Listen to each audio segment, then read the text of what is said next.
That famous day of March 29, 1985, where with the semifinal against Duluth, we knew we had a pretty big opponent, Chuck, because we were playing a team that made the Final Four and actually made the finals the year before in Lake Placid. We knew we had a pretty good team. We had a great goalie who was, in a way, he was on his way to beat Ken Dryden's record with Cornell at the time, which was pretty big for us. So we were not overconfident, but we were pretty confident. And so we were prepared to a big battle, but not as big as you know, the game ended up in 3 overtime period. And then the game went on and back and forth.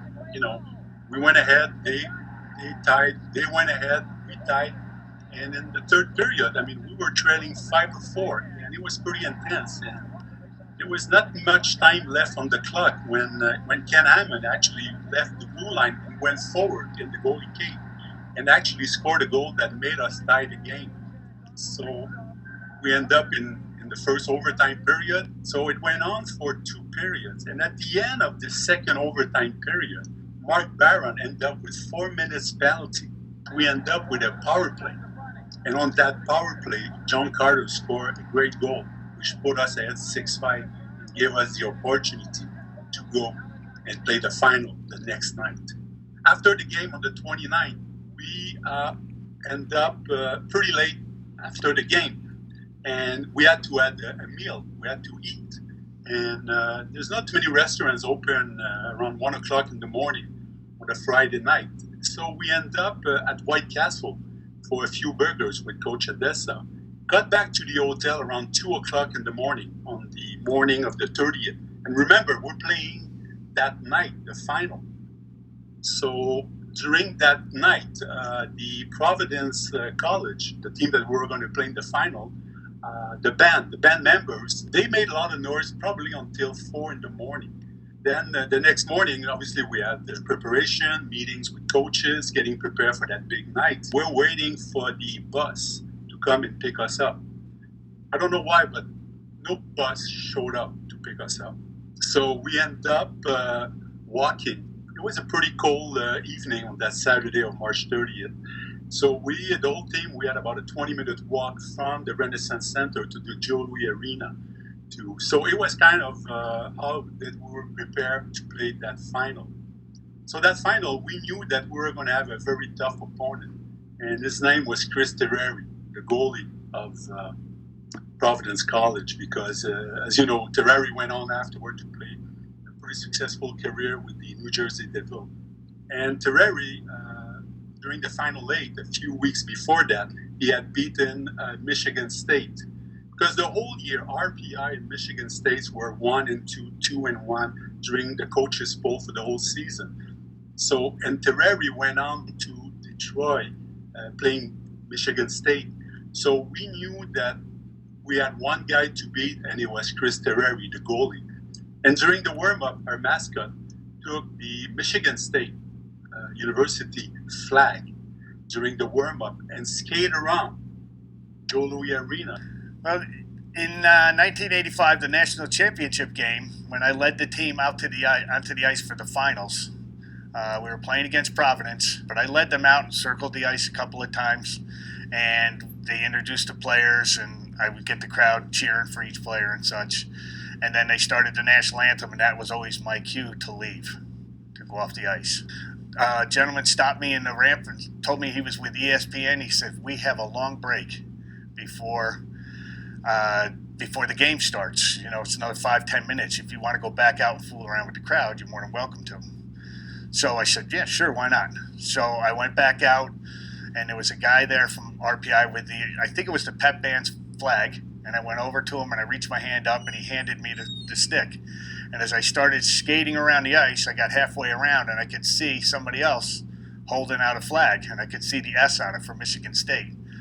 Now, Michigan State was defeated before the semifinals by Providence, and they also were close to the Joe Louis Arena, so they were offered this discount deal. So a lot of them were there. They all bought that huge ticket thing. So they were in the stands, and I knew that they were there. So I'm thinking, get as many fans as we can. Let me grab that flag, and I had both flags in my hand.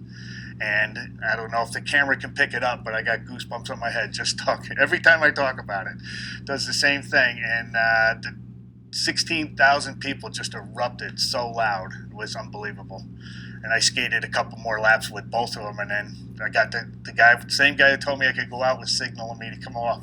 So I returned the flags to the guys, and that was the most impressive thing to me, the most enjoyable thing that I've ever done with the costume. I thought that was really the best. It was like playing at home. We had out of the 16,000 people that were there, there was probably 10,000 that were cheering for RPI. We went ahead 2-0 right at the beginning of the game, and then they scored. And afterward, it was a battle and just trying to stay on top of it.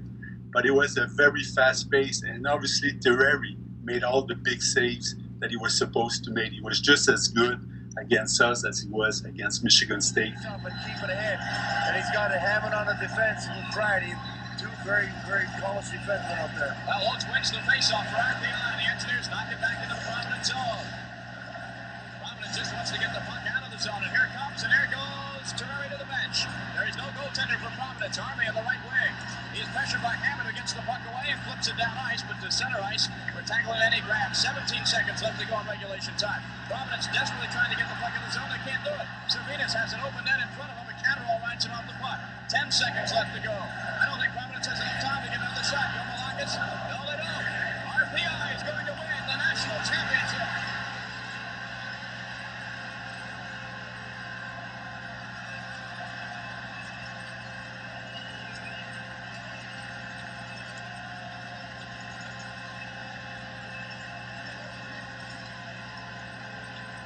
Scenes of celebration on the faces of the RPI players, and look at the rooting section. Kissing each other, crying. We had a chance to throw Coach Adessa in the shower. He was all dressed up with his nice corduroy jacket, and he was a pretty big guy. And we grabbed him and we just throw him in the shower, and it was pretty funny at the time, and we had a great time. We had a great time, and it was a memorable evening. We left maybe an hour and a half after the game had ended and drove straight through. So my wife and I went home right after Mass and went to sleep, and I woke up and I looked at my watch and I went, oh, the team will be coming in soon. And I had the costume in my vehicle and stuff, and I said to her, she was still sleeping, I said, I'm going to go over to the airport and meet the team. Is it okay? I'm going to take the costume? She said, go ahead. So I got dressed in the parking garage at the airport, went down to the gate, waited. There was a mob of people there. I was surprised how many people was there.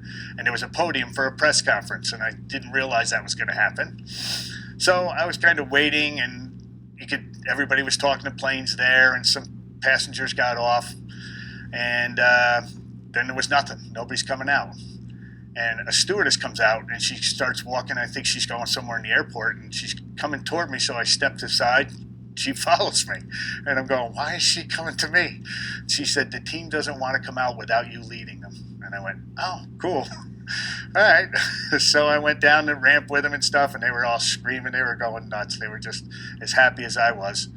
And so we walked out, and as soon as I came through the door, I did the same thing I would do at the rink, put my hands up, and in that small gate area, they made a lot of noise. The amount of people were there, it might have been 50 people. And then when we got to the airport, we were quite surprised. There was a large fan base that was at the airport waiting for us. And there was a huge parade going from the airport, from the Albany airport, all the way to Troy, New York. I remember that was pretty cool. And then obviously after this, we had the parade downtown Troy and going on. And yeah, that was pretty memorable celebrations after we won the championship.